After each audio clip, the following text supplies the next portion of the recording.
पहले UGC bill, फिर शंकराचार्य का अपमान और उसके बाद राम मंदिर में दान चोरी।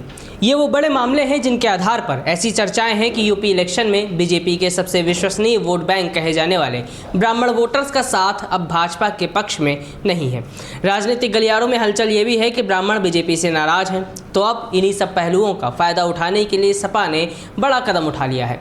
यूपी में भाजपा के कोर वोटर यानी कि ब्राह्मण वोट को छिटकाने के लिए समाजवादी पार्टी ने बड़ी चाल चल दी है। एक तरफ अयोध्या के राम मंदिर चढ़ावा चोरी मामले को लेकर जहां भाजपा का हिंदुत्व का एजेंडा कमजोर पड़ा है, तो वहीं दूसरी तरफ समाजवादी पार्टी ने सूबे के सियासी बिसात में अपने दो ऐसे सिपाहियों को आगे किया है जिसके दम पर वो भाजपा के सबसे बड़े वोट बैंक पर प्रहार करने की योजना बना रही है। नमस्कार, मैं हूं दीपक वर्मा, आप देख रहे हैं तरुण मित्र का खास शो सियासी हलचल, जिसमें आज हम बात करेंगे अखिलेश यादव के उन नए ब्राह्मण चेहरों के जिनके कंधे पर यूपी में सपा के नैया पार लगाने का भार है। उत्तर प्रदेश की सियासत में सपा मुस्लिम और पिछड़ों की पार्टी मानी जाती रही है। 2024 के लोकसभा चुनाव में सपा प्रमुख अखिलेश यादव ने अपने सियासी आधार में दलित समुदाय को जोड़कर पीडीए का एक सफल फार्मूला तैयार भी किया था। सपा का यह फार्मूला हिट भी रहा, लेकिन अब 2027 के विधानसभा चुनाव में पूर्ण बहुमत की सरकार बनाने के लिए अखिलेश जानते हैं कि केवल पीडीए के त्रिकोण से काम नहीं चलेगा। इसलिए सपा ने बीजेपी के परंपरागत वोटर ब्राह्मण समाज को साधने की कवायद शुरू कर दी है, और जिन चेहरों पर यह जिम्मेदारी है वो नाम है पवन पांडे और सनातन पांडे। अखिलेश यादव ने बड़ी चतुराई से उत्तर प्रदेश के दो अलग अलग इलाके और अलग अलग मिजाज के ब्राह्मण नेताओं को आगे बढ़ाया है। दरअसल समाजवादी पार्टी ने यूपी में ब्राह्मण वोटों को जोड़ने के मिशन पर सपा के पूर्व विधायक पवन पांडे और सांसद सनातन पांडे को लगा रखा है। सपा के दोनों ही नेता फ्रंट फुट पर उतरकर ब्राह्मण समाज को साधने में जुटे हैं। सनातन पांडे यूपी के अलग अलग शहरों और इलाकों में इन दोनों ब्राह्मण सम्मेलन कर रहे हैं, तो पवन पांडे ने राम मंदिर के चंदा चोरी पर आक्रामक तेवर अपना रखा है। अयोध्या के राम मंदिर में चढ़ावा और चंदा चोरी के विवाद को जिस आक्रामक तरीके से उठाया गया, उसने लखनऊ से लेकर दिल्ली तक की सियासत गरमा दी है। इस पूरे अभियान की कमान सपा सुप्रीमो अखिलेश यादव ने अपने सबसे भरोसेमंद और पूर्व मंत्री तेज नारायण पांडे उर्फ पवन पांडे को सौंपी है। पवन पांडे और सनातन पांडे सपा के सबसे प्रखर ब्राह्मण चेहरों के रूप में उभरकर सामने आए हैं। पहले बात करते हैं पवन पांडे की।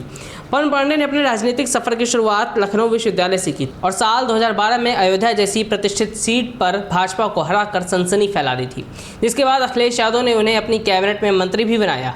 राम मंदिर में चंदा चोरी के मुद्दे पर पवन पांडे ने सीधे राम जन्मभूमि तीर्थ क्षेत्र ट्रस्ट और स्थानीय प्रशासन को कटघरे में खड़ा किया है। उसने उन्हें अचानक यूपी की राजनीति में केंद्र में ला दिया। तो वहीं बलिया से समाजवादी पार्टी के सांसद सनातन पांडे अपने कड़क, बेबाक और ठेठ पूर्वांचली अंदाज के लिए जाने जाते हैं। बलिया और आसपास के जिलों में सनातन पांडे की छवि एक ऐसे नेता की है जो प्रशासन के सामने झुकता नहीं। बलिया सीट के ब्राह्मण चेहरे पर पहली बार सनातन पांडे सांसद बने हैं, जिससे पूर्वी यूपी में उनके सियासी कद में बुलंदी मिली है। पूर्वांचल की राजनीति में ब्राह्मण बनाम ठाकुर का एक पुराना नैरेटिव रहा है और सनातन पांडे के जरिए सपा मुख्यमंत्री योगी आदित्यनाथ के गृह क्षेत्र के इर्द गिर्द ब्राह्मणों की नाराजगी को भुनाने की ताक में है। इसलिए वाराणसी से लेकर कानपुर तक लगातार ब्राह्मण सम्मेलन कर सनातन पांडे इन वोटर्स को सपा के साथ जोड़ने में लगे हैं। इसके अलावा बीजेपी अक्सर समाजवादी पार्टी पर हिंदू विरोधी होने का टैग लगाने की कोशिश करती है, जिसके काउंटर में ही पवन पांडे और सनातन पांडे जैसे जनेऊधारी ब्राह्मण चेहरे फ्रंट फुट पर उतरकर सपा के लिए सियासी ढाल बन रहे हैं। अयोध्या की जमीन पर खड़े होकर पवन पांडे बीजेपी पर वार करते हैं और श्रद्धालुओं के चढ़ावे और आस्था की रक्षा की बात करते हैं। उत्तर प्रदेश का ब्राह्मण समाज राजनीतिक रूप से बेहद जागरूक और निर्णायक माना जाता रहा है। पवन पांडे और सनातन पांडे ने अब योगी सरकार पर ब्राह्मणों की उपेक्षा का आरोप लगाकर उन्हें बीजेपी से दूर करने और सपा के साथ लाने की कवायद कर दी है। गौरतलब है कि 2024 के लोकसभा चुनाव में सपा ने गैर यादव, ओबीसी और दलितों को जोड़कर बड़ी सफलता पाई थी। अब 2027 में पूर्ण बहुमत की सरकार बनाने के लिए अखिलेश जानते हैं कि उन्हें सवर्णों के एक हिस्से का साथ चाहिए।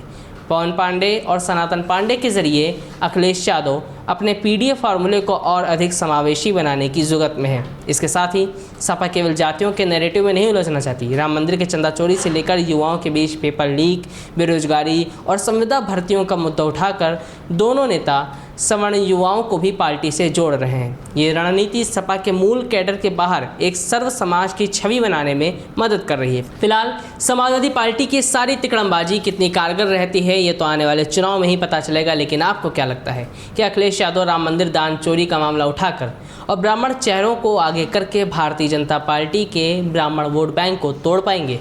और सबसे बड़ा सवाल, यूपी के मुखिया सीएम योगी आदित्यनाथ की छवि से जनता के विश्वास को हिला पाएंगे? जो भी राय हो कमेंट में जवाब दीजिएगा। मिलेंगे अगली वीडियो में, तब तक देखते रहिए तरुण मित्र। नमस्कार।